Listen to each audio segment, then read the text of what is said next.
Risk is managed by being very explicit about what we perceive as being risky behaviour.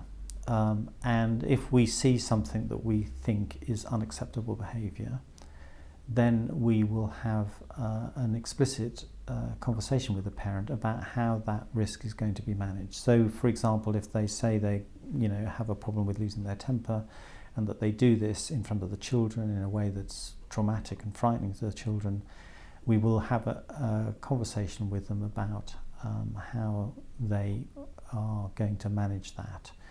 So in terms of authority, there is a way in which we are saying to them, you cannot continue to lose your temper in this way in front of the children, and that if you continue to do this, there will be consequences of that actually it has to stop, and that we won't allow it to continue. It may mean ultimately the removal of your children if you can't do this. I suppose it's twofold really, and one is that at the EYPU we work very closely with social care to manage risk, so that if we are on site and something's risky, we don't immediately just call the social worker to come and deal with it. We have to manage it. So we have to manage it if somebody is screaming and shouting in front of the children, or somebody is being threatening and abusive to a child.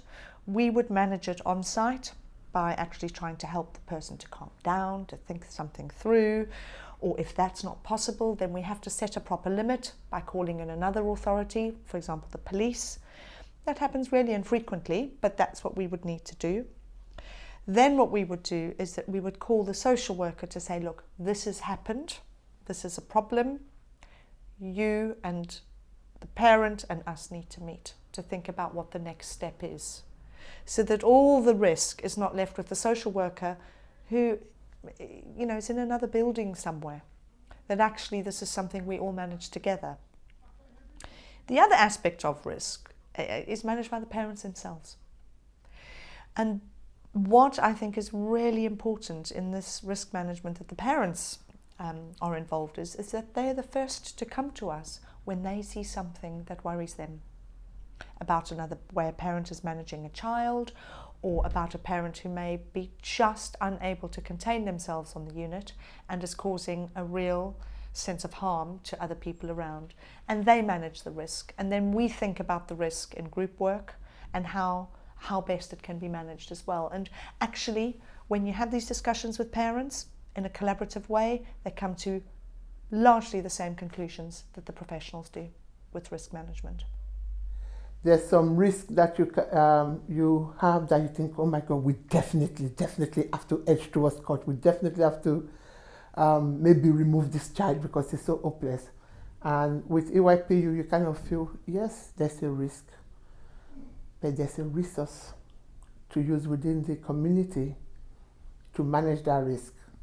And that if that risk escalates, there's a reporting method within it that we get to know about it pretty quickly, and we're able to move quickly to prevent harm to the child. That is very helpful, and it's also helpful to have a team behind the work we do. So when we have cases here, we kind of feel reassured because they're able to pick up more, and they often get to know the family more because they spend that much more time with the family to kind of be able to say, this is not manageable, this is too dangerous now, you need to act differently.